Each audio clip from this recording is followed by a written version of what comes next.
ছাত্রদল এবং শিবিরকে এখনই এক টেবিলে বসা উচিত। জামাত এখন যতটা সংগঠিত, কোনোভাবেই তাদেরকে কোনো শক্তি দিয়ে ফেলে দেওয়া সম্ভব না। থার্ড ক্লাস ছেলেরা যারা ঝামেলাগুলো তৈরি করতেছে, এদের বিরুদ্ধে ব্যবস্থা নিলে ছাত্রদলের আহামরি ক্ষতি হয়ে যাবে না, বরং শহীদ জিয়াউর রহমান ম্যাডাম জিয়ার আদর্শটা এখনও বেঁচে থাকবে। দেখেন, এই যারা ঝামেলাগুলো করলো, এদের পিছনে কি আসলে আপনি মনে করবেন যে তারেক জিয়া রহমানের আদেশ আছে? এরকম কিছু এরা করেছে কি কারণে? বড় ভাইকে খুশি করবে সেই কারণে।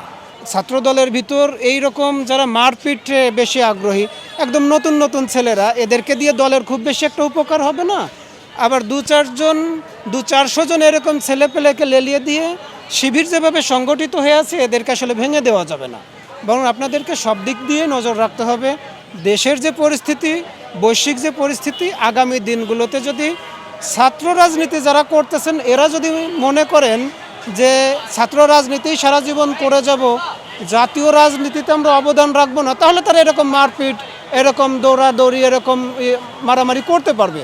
কিন্তু তারা যদি মনে করে যে আগামী দিনগুলোতে আমাদের জাতীয় রাজনীতিতেও অবদান রাখতে হবে, আমার মনে হয় এই ব্যাপারগুলো এখানেই স্টপ করা উচিত। যে একটা সময় আমরা দেখেছি সারা বাংলাদেশে একই সাথে বোমাবাজি হয়েছে, সারা বাংলাদেশে একই সাথে বাংলা ভাই, তারপরে শায়েখ আব্দুর রহমানের মতো লোকদেরকে গ্রেপ্তার করা হয়েছে, তারপরে কিন্তু জঙ্গি নাটকগুলো সাজানো সম্ভব হয়েছিল। এখন যেহেতু কোনো ব্যাকগ্রাউন্ড নাই এবং আগামী 2-1 মাসের ভিতর তাড়াহুড়ো করে এই নাটকগুলো সাজাতে গেলে এই নাটকগুলো ভিন্ন দিকে প্রবাহিত হতে পারে।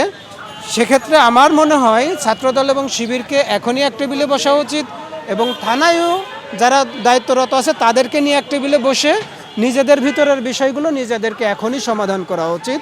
সামনে এই জিনিসগুলো যখনই বাড়তে দেওয়া হবে, সব থেকে বেশি বিপদে পড়বে তারেক রহমানের বিএনপি। দেখেন, মির্জা ফখরুল ইসলাম সাহেব তো আসলে বর্ষিয়ান একজন রাজনীতিবিদ, কিন্তু আমার মনে হয় উনি কখনো আপনার জামাত ইসলামের রাজনীতিটা করেন নাই।